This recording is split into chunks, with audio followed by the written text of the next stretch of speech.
ஒரு காலத்தில் ஒரு சிறிய கிராமத்தில் மலைகள் மற்றும் பசுமையான பசுமைக்கு இடையில் ரவி மற்றும் மாயா என்ற சகோதரர் மற்றும் சகோதரி வசித்து வந்தனர்.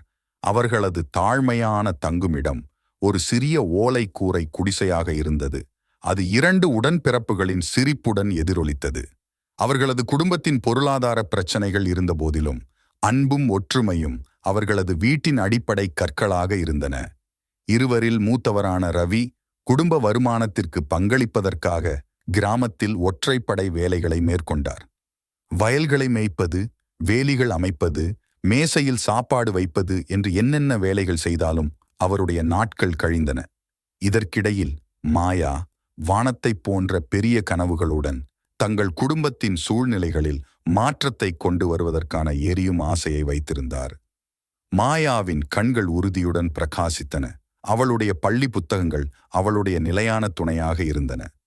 அவர்களது குடும்பத்திற்கு அடிப்படை தேவைகள் குறைவாக இருந்தாலும் அவளது அறிவு தாகம் தணியாதது. ஒவ்வொரு மாலையும் மண்ணெண்ணெய் விளக்கின் மங்கலான வெளிச்சத்தின் கீழ் அவள் உட்கார்ந்து பாடப்புத்தகங்களை துளைத்தாள். கல்வி ஒரு பிரகாசமான எதிர்காலத்திற்கு திறவுகோலாக இருக்கும் என்ற நம்பிக்கையால் தூண்டப்பட்டது. வருடங்கள் செல்லச் செல்ல மாயாவின் கடின உழைப்பும் அர்ப்பணிப்பும் பலனளிக்கத் தொடங்கின. படிப்பில் சிறந்து விளங்கி ஆசிரியர்களின் கவனத்தையும் ஈர்த்தார். அவளது திறமையை உணர்ந்த ஊர் பெரியவர்கள் அவளது கல்விக்கு நிதியுதவி செய்ய முடிவு செய்தனர். இந்த ஆதரவு அவரது குடும்பத்தின் தோள்களில் இருந்து குறிப்பிடத்தக்க சுமையை நீக்கியது மற்றும் மாயா தனது படிப்பில் இன்னும் கவனம் செலுத்த அனுமதித்தது. தங்கையின் சாதனைகளால் பெருமிதம் கொண்ட ரவி குடும்பத்தை காப்பாற்ற அயராது உழைத்து கொண்டே இருந்தார். அவர் தனது பெற்றோர் செய்த தியாகங்கள் மற்றும் அவர்கள் தங்கள் குழந்தைகளுக்கான கனவுகளை புரிந்து கொண்டார். இரகசியமாக மாயாவின் வெற்றி தங்கள் வீட்டிற்கு செழிப்பை கொண்டு வரும் என்ற நம்பிக்கையை அவர் கொண்டிருந்தார். மாயாவின் கல்வித்திறமை கவனிக்கப்படாமல் போகவில்லை. அருகிலுள்ள நகரத்தில் உயர்கல்வியை தொடர உதவித்தொகை வழங்கப்பட்டது. மாயாவின் சாதனை பற்றிய செய்தி கிராமம் முழுவதும் எதிரொலித்தது. மற்ற இளம் மனங்களையும் அவர்களின் சூழ்நிலைகளின் வரம்புகளுக்கு அப்பால் கனவு காண தூண்டியது. மாயா தனது வாழ்க்கையில் இந்த புதிய அத்தியாயத்தை தொடங்கும்போது ரவி தொடர்ந்து வயல்களில் உழைத்து கொண்டிருந்தான். வீட்டில் தங்கையின் இருப்பை இழந்து பெருமிதமும் ஏக்கமும் கலந்ததை உணர்ந்தான். உடல் தூரம் இருந்த போதிலும் அவர்களின் பந்தம் பிரிக்க முடியாததாக இருந்தது. மாயா கடிதங்கள் எழுதுவாள், தன் அனுபவங்களை பகிர்ந்து கொள்வாள். ரவி அதை ஆர்வத்துடன் பெற்றோரிடம் சத்தமாக வாசிப்பான்.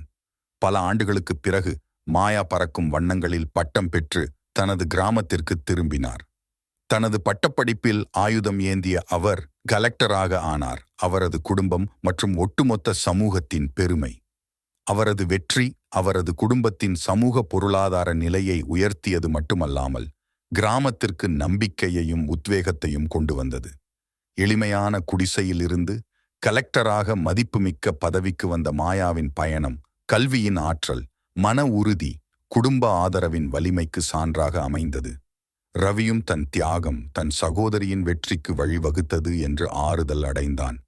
ஒரு காலத்தில் ஏழ்மையான குடும்பம், ஒரு இளம் பெண்ணின் விடாமுயற்சி மற்றும் அவரது சகோதரரின் அசைக்க முடியாத ஆதரவின் மூலம் நிதிச் செழுமைக்கு அப்பாற்பட்ட ஒரு மாற்றத்தை கண்டது.